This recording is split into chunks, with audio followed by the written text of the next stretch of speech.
State leaders gathered here at the Capitol today. They say they want to stop unbearable prices during an emergency.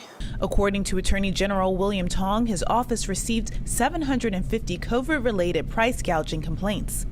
He says personal protective equipment used by hospitals are often overpriced.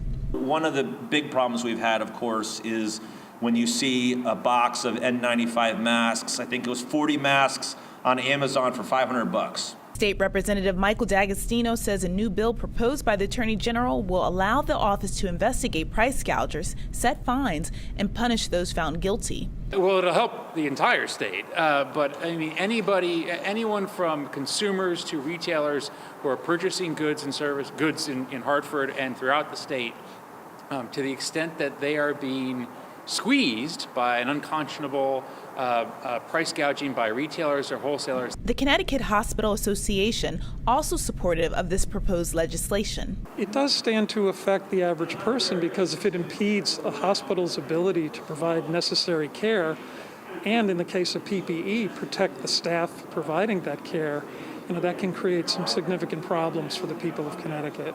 State leaders expect the bill to gain bipartisan support. Reporting in Hartford, Shara Taylor, Fox 61 News.